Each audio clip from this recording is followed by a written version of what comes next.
Hello guys. Last video में मैंने algorithms कुछ यूज़ किए थे जिसको समझने के लिए हमें क्यूब्स की नोटेशंस आनी चाहिए। तो मैं इस वीडियो में उन्हीं नोटेशंस के बारे में बात करूँगा जिससे हम लोग एल्गोरिदम्स को रीड कर सकते हैं और उसे क्यूब में अप्लाई कर सकते हैं।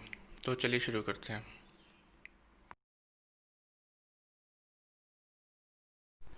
सबसे पहले क्यूब में 6 फेसेस होते हैं जिन्हें हम अलग अलग अल्फ़ाबेटिकल लेटर से डिनोट करते हैं। जैसे ये अपर face U, down face D, right face R, left face L और बैक फेस B। ठीक है, तो अगर हम इसे क्लॉकवाइज या एंटी क्लॉकवाइज दो तरह से हम रोटेट कर सकते हैं इनकी लेयर्स को। ठीक है, अगर हम क्लॉकवाइज रोटेट करते हैं मतलब क्लॉकवाइज, ठीक है, तो उसे हम सिर्फ कैपिटल लेटर से डिनोट करेंगे। जैसे ये अपर फेस है तो हम U से डोनेट करते हैं, तो फिर इसे अगर क्लॉकवाइज करते हैं तो U और एंटी क्लॉकवाइज करते हैं तो U प्राइम। ठीक है, राइट फेस को भी हम अगर क्लॉकवाइज रोटेट करते हैं तो R और एंटी क्लॉकवाइज करते हैं तो R प्राइम। लेफ्ट लेयर का जो क्लॉकवाइज होता है वो राइट लेयर के अपोजिट होता है, क्योंकि इसमें क्लॉकवाइज इस तरह से जाएगा तो जब हम इसे क्लॉकवाइज घुमाएंगे तो ये ऊपर आएगा, लेकिन हम अगर लेफ़्ट लेयर में क्लॉकवाइज करते हैं तो ये डाउन जाएगा। ये देखिए, ये डाउन जाएगा। ठीक है, तो इसे L होगा और L प्राइम एंटी क्लॉकवाइज। ठीक है, तो एंटी क्लॉकवाइज में L प्राइम से ये लेफ़्ट लेयर ऊपर जाएगी। अपोजिट फ्रंट लेयर को क्लॉकवाइज घुमाएं तो F, एंटी क्लॉकवाइज घुमाएं तो F प्राइम। बैक लेयर का क्लॉकवाइज फ्रंट के अपोजिट है, तो हम अगर उसको क्लॉकवाइज घुमाएंगे तो B और एंटी क्लॉकवाइज घुमाएंगे तो B प्राइम। B अपोजिट है क्योंकि F के, और फिर B प्राइम। अगर हम क्यूब किसी लेयर को 2 बार रोटेट करते हैं तो उसे U2 से, मान लीजिए R मैंने 2 बार रोटेट किया तो ये R2 हम लोग शो करेंगे, और अगर हमने U2 2 बार शो किया तो उसे हम U2 करेंगे शो। नेक्स्ट वो नोटेशंस आते हैं जब हम रूबिक्स क्यूब की कोई एडवांस टेक्निक सीख रहे हो, या तो फिर कोई 3x3 से ज़्यादा के जैसे 4x4 या 5x5 क्यूब्स को सॉल्व कर रहे हो, उसमें काम आती है। तो इसके लिए हमें डबल लेयर नोटेशंस भी आनी चाहिए।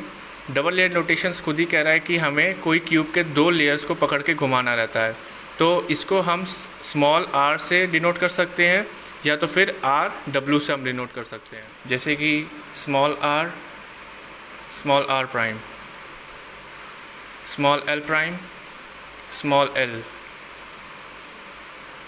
Small f, small f prime,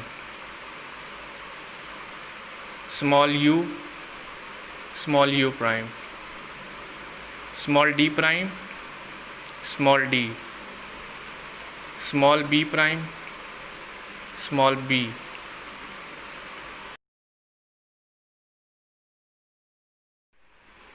next हमारे आते हैं स्लाइस टर्न्स। स्लाइस टर्न्स में हम लोग मिडिल लेयर्स को मूव करते हैं।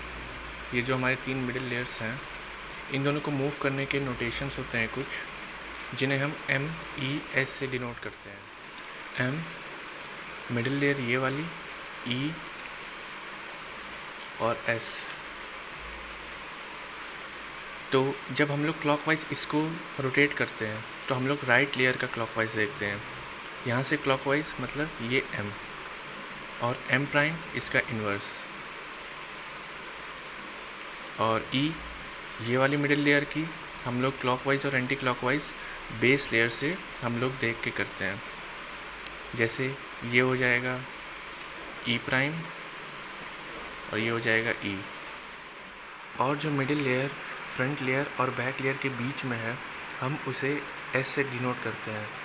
तो और इसका क्लॉकवाइज और एंटी क्लॉकवाइज हम लोग फ्रंट लेयर के क्लॉकवाइज और एंटी क्लॉकवाइज को देख के करते हैं। जैसे ये S हो जाएगा और इसका इन्वर्स ये S प्राइम हो जाएगा।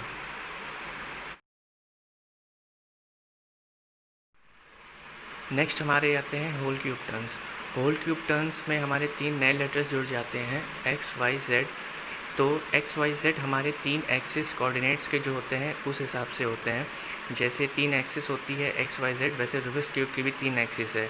तो ये वाली एक्सिस Y एक्सिस है, अगर हम क्यूब ऐसे रोटेट करते हैं तो X एक्सिस, और हम अगर क्यूब ऐसे रोटेट करते हैं तो Z एक्सिस।